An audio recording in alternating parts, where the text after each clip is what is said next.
మహాగణాధిపతయ నమః. శ్రీ గురుభ్యో నమః. శ్రీమాత్రే నమః. ప్రేక్షకులందరికీ స్వాగతం. రవి గ్రహ మార్పు.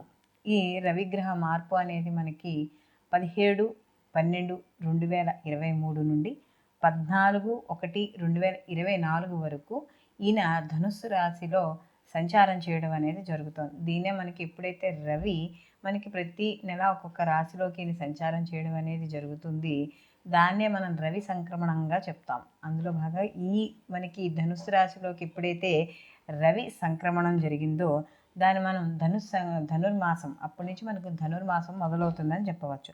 అయితే ముందుగా ఈ రవి ధనుస్సు రాశిలోకి సంచారం చేయడం వల్ల ద్వాదశ రాశుల వారికి ఎటువంటి ఫలితాలు ఉంటాయనే విషయాన్ని తెలుసుకునే ముందర అసలు రవి కారకత్వాలు ఏమిటి అని చూసుకున్నప్పుడు, రవి గ్రహంగానే చూసుకుంటే మన నవగ్రహాల్లో కల్లా మొదటిగా మనం ఈ రవిని చెప్పుకోవడం అనేది జరుగుతుంది. అయితే రవి వచ్చేటప్పటికి పురుష గ్రహంగాను, అలాగే క్షత్రియ జాతికి సంబంధించిన వాడు ఈయన. అలాగే ఈయన గుణం కూడా రజోగుణంగా చెప్పడం అనేది జరుగుతుంది.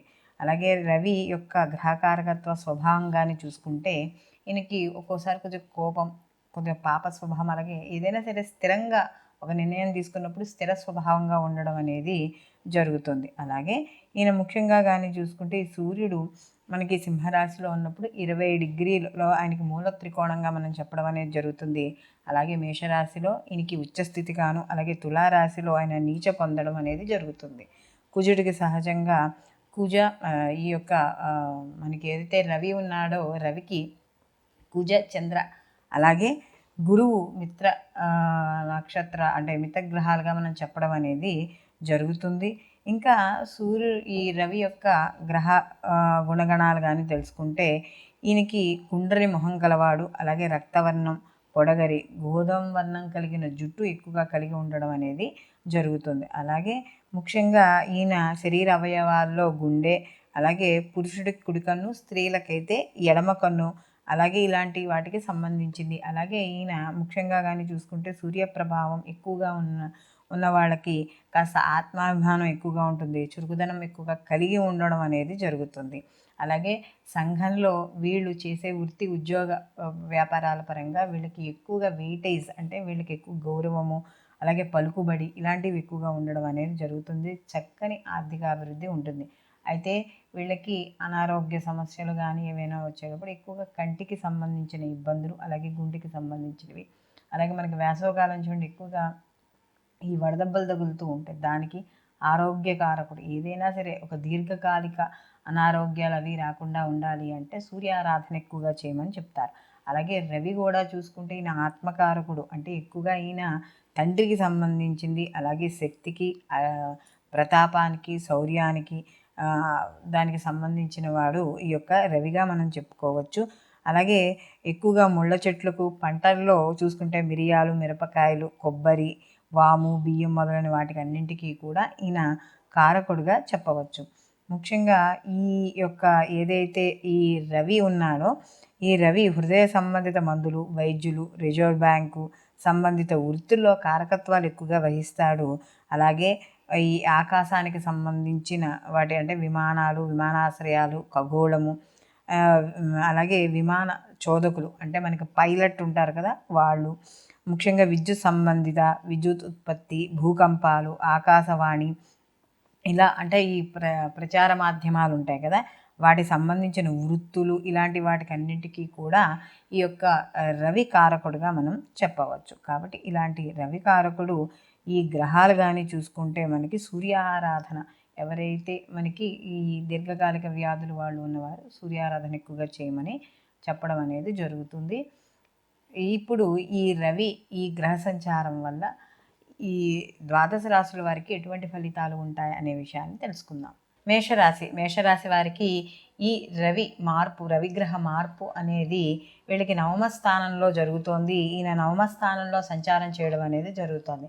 సహజంగా నవమ స్థానంలో ఈ యొక్క రవి యొక్క సంచారం మనకి ధనుస్సు రాశిలో జరిగినప్పుడు ఇక్కడ మిత్రక్షేత్రమే కాబట్టి కొంత అనుకూలత ఉన్నా కూడా ఇక్కడ నవమ స్థానంలో అయ్యేటప్పటికి కాస్త అధైర్యంగా ఉండడం ఈ రవి ఈ నెలంతా మాసంలో సంచారం చేస్తున్నప్పుడు మేషరాశి వాళ్ళకి. అలాగే కాస్త మీరు చేసే పనుల్లో కానీ, సంఘంలో కానీ, మీరు చేసే వృత్తి, ఉద్యోగ, వ్యాపారాల్లో కానీ కాస్త కొంచెం అపకీర్తి సంపాదించుకోవడం. అంటే ఎలా, ఏదో రకంగా తెలిసి తెలియని పనుల వల్ల, ఎక్కడో మాట్లాడడం వల్ల, లేదా ఎక్కడైనా పనులు చేయడం వల్ల, దానివల్ల కొద్దిగా అదేంటి వీళ్ళు ఇలా ఉండేవాళ్ళు కాదు కదా, ఇప్పుడు ఎందుకు ఇలాంటి పిచ్చి పనులు చేస్తున్నారు అని ఇలాంటి కొద్దిగా చిన్న చిన్న అపవాదులు, అపకీర్తి తెచ్చుకునే అవకాశం ఉంటుంది. కాబట్టి అలాంటి విషయాల్లో జాగ్రత్తగా ఉండండి. అనవసరమైన గొడవలకి వెళ్ళడం, కలహాలు పెట్టుకోవడం, అలాగే తగాదాలు వాటికి దూరంగా ఉండడం అనేది ఈ రవి మీకు ధనుసు రాశిలో సంచారం చేస్తున్నప్పుడు చెప్పదగ్గ సూచన. అలాగే వీళ్ళకి అనవసరంగా ఎప్పుడూ కూడా కాలం వృధా అయిపోతూ ఉంటుంది. ఏ పని చేయాలో తెలీదు. అలాగే కాలంతో పాటు ధనం కూడా ఎక్కువగా వృధా అవుతూ ఉంటుంది. కాబట్టి అలాంటి విషయాలు, అంటే అనవసరమైన ఖర్చులు, అది శుభకార్యాల వల్ల కావచ్చు, లేకపోతే ఏదైనా చూసిన వెంటనే కొనాలనే వస్తువు వల్ల కావచ్చు, ఇలాంటివి కూడా ఏర్పడే అవకాశం ఉంటుంది. అలాగే కాస్త మనోవిచారం కూడా ఏర్పడే అవకాశం కూడా ఈ రవి ధనుస్సు రాశిలో సంచారం చేస్తున్నప్పుడు, ఇక్కడ నవమ స్థానంలో సంచారం చేస్తున్నప్పుడు కలుగుతుంది. అలాగే ఎవరైనా నావారు అనుకున్న వారి దగ్గరికంటే, ఎవరైనా బాగా మీకు దగ్గరగా మీ యొక్క కష్టాలు కానీ, సుఖాలు కానీ, ఏదైనా సరే మీ యొక్క మంచి మాటను పంచుకునే వ్యక్తులు కాస్త ఎడబాటు రావడం, దూరం అవ్వడం, లేదా కొంత వాళ్ళకి మీకు ఏదైనా మీరు ఒక విషయాన్ని పంచుకోవాలన్నప్పుడు వాళ్ళు మీకు సమయానికి దొరక్కపోవడం, ఇలాంటివన్నీ కూడా కొంత జరిగే అవకాశం అనేది ఇక్కడ కనబడుతుంది. కాబట్టి రవి మొత్తం మీద నవమ స్థానంలో సంచారం చేస్తున్నప్పుడు కాస్త మనోవిచారం ఎక్కువగా ఉండడం, ఇతరులతో మాట్లాడేటప్పుడు జాగ్రత్తగా ఉండడం, ఇలాంటివి చూసుకుంటే సరిపోతుంది. అయితే ఇక్కడ ఈ రవి యొక్క సంచారం వల్ల రవి ప్రీతి కొరకై, అంటే ముఖ్యంగా రవి అనుగ్రహం కలిగితే ఇందాక మనం చెప్పుకున్న వాటిలో అనారోగ్య సమస్యలు ఏవి కూడా దరిచేరవు. ఆర్థిక అభివృద్ధి కానీ అన్ని రకాలుగాను కూడా వీళ్ళకి అనుకూలంగా ఉంటుంది. ప్రతి పనిలోనూ కూడా ముందుకి వెళ్ళడం అనేది జరుగుతుంది. కాబట్టి ఈ రవి ప్రీతి కొరకై, ఎందుకంటే సూర్యుడికి పళ్ళు ఉండవంటారు, అందు గురించి ఎక్కువగా వీనికి పాయసాన్ని చేస్తారు. అంటే గోధుమతో కలిపిన పాయసాన్ని కానీ, కొంతమంది అన్న పాయసాన్ని కానీ చేయడం అనేది జరుగుతుంది. ఎక్కువగా గోధుమలు అనేవి రవిగ్రహానికి సంబంధించిన ధాన్యం కాబట్టి గోధుమ రవ్వ ఉంటుంది కదా, అది బెల్లము నెయ్యి కలిపిన దాంట్లో కాస్త సుగంధభరితంగా ఉండడానికి కాస్త మనం ఏవైనా యాలకులు, ఇలా జీడిపప్పులు ఇలాంటివి ఏమైనా వేసుకొని చేసుకోవచ్చు. లేకపోతే గోధుమ బెల్లంతో కలిపి చేసిన పాయసాన్ని నివేదనగా చేయాలి. అలాగే రాగి పాత్రలు కానీ, రాగి చెంబుతో నీళ్లతో కానీ సూర్యుడికి అర్ఘ్యం అనేది ఇవ్వాలి.